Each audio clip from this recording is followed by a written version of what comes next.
tahun ini saya sedang melakukan pendataan, mendatakan secara real masyarakat Kota Manado, warga Kota Manado sedang jalan, mudah-mudahan sudah sampai ke tempat Susan, atau kalau belum mereka akan kunjungi. Dari data-data yang diminta ini saya akan mendapatkan salah satu informasi data penduduk Kota Manado yang tidak bekerja, yang tidak punya pekerjaan. Setelah dapat jumlah data sejumlah berapa yang tidak kerja, ya kita mau membuat program untuk pelatihan. Jadi melatih orang-orang tertentu ini untuk mengisi kebutuhan pasar di Kota Manado. Apakah dia disiapkan untuk tukang, atau bengkel, atau untuk jadi pramusaji di restoran-restoran, atau pelayan di hotel, room boy, cleaning service. Kita coba siapkan, tapi setelah datanya itu kita dapat. Ya, itu mungkin Pak supaya menghindari tidak melakukan hal-hal yang negatif. Iya, karena lapangan kerjanya, dan bisa saja ada lapangan kerja tapi dia tidak punya skill untuk itu. Jadi, tapi saya butuh data dulu. Saya minta data di semua lingkungan, ketemu data, oh sekian banyak yang tidak punya pekerjaan, mari kita latih. Ibu-ibu juga begitu, kita bisa latih dengan ya mungkin keterampilan merias wajahnya, potong rambut, atau jadi tukang jahit. Nah, dan kita siapkan seperti ini, termasuk nantinya ada program kalau ada rumah-rumah yang tidak layak tinggal, ya kita buat rumah, bedah rumah, tapi setelah dapat data. Itu yang saya. Jadi sekaligus jalan dan Ya, ini kerinduan untuk 1 tahun terakhir ini. Pak, terakhir Kak ya, pertanyaan terakhir kan baru diputuskan oleh DPR RI Pak. Ternyata Bapak kan salah satu jebolan pilkada langsung Pak. Kita akhirnya kembali lagi ke DPR. Baik. Dan setahu saya Bapak juga sebagai ketua PSI yang menolak untuk pilkada di DPR. Tanggapan Bapak? Baik, saya boleh bicara di sini sebagai wali kota karena produk dari pemilu kepala daerah secara langsung. Kalau tidak ya mungkin tidak ada di sini.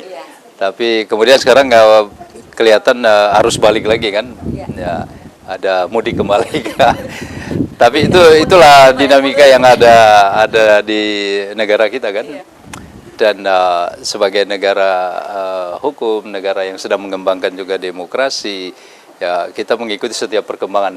Saya salah satu dari teman-teman wali kota yang lebih menyuarakan suara yang lebih banyak di masyarakat. Ya, di masyarakat lebih banyak kan menghendaki untuk dilakukan pemilihan langsung. Nah, itu yang kita perjuangkan. Tetapi ketika di DPR yang memang tugasnya membuat undang-undang, memutuskan dan nantinya menetapkan itu, ya apa yang kita harus lakukan selain tentunya harus kita tunggu dan lihat perkembangannya. Karena saya dengar sih masih ada satu tahapan, ada yang masih suka menguji lagi itu. Makanya mungkin kepada masyarakat Kota Manado kalau bisa saya sampaikan, mari kita tunggu saja. Kita tunggu hasil yang telah diputuskan tadi subuh sampai dia mendapatkan ya kekuatan hukum yang tetap untuk kita laksanakan. Oke, baik. Dan tidak terasa Pak, sudah banyak yang saya gali dari Bapak. Tapi mungkin ada 2 pertanyaan terakhir sekali Pak. Bapak hanya jawabnya singkat aja Pak ya. Singkat aja. Saya ingin tanya. Kalau boleh nggak dijawab bagus juga. Oh, mesti dijawab Pak. Jadi pertanyaan saya Pak, Bapak sebut ada 1 atau sebut 1? Ini pertanyaan gampang yang jawabannya susah. Ya, nanti kita kembalikan kepada masyarakat dan perwakilan masyarakat yang ada di DPRD. Ya, karena kita belum tahu mekanisme nanti sebentar seperti apa undang-undang. Kalau itu sudah jalan, pasti akan ada petunjuk ya, petunjuk pelaksanaannya, teknisnya. Terlalu pagi kita bicara sekarang, sementara bagaimana pentahapannya kita. Tapi kan Pak sudah tidak lama, tahun depan 2015. Iya, kita tunggu aja, pasti tidak terlalu lama lagi akan turun. Kita perlu jadi lihat. Belum ada, Bapak belum memastikan bahwa jangan sudah melakukan komentar sekarang, ternyata tahapannya lain. Tapi satu lagi Pak. Apa? Kalau misalnya maju ke Sul 1 atau Roda 1, misalnya Bapak setelah memutuskan, apakah tetap Aimah Hindan atau orang lain? Oh, ini pertanyaannya bagus sekali.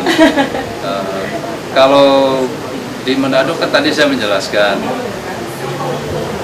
saya ingin membangun sebuah ya image baru bagi masyarakat, bahwa wali kota dan wakil itu bisa bulan madu dari bulan tahun pertama sampai tahun kelima. Iya. Tidak hanya pada 1, 2, 3 tahun.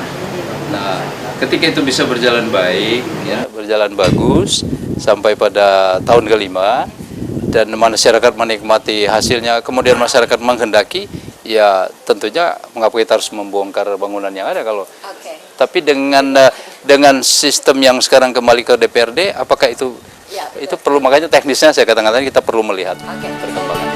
Baik, Pak Fethi, Oke. luar biasa Terima sukses kasih. di tahun terakhir ini. Semoga apa yang diharapkan bisa terwujud. Dan pemirsa, demikian kupas wali kota. Dan akhirnya saya Surya undur diri. Terima kasih dan sampai jumpa di episode lainnya.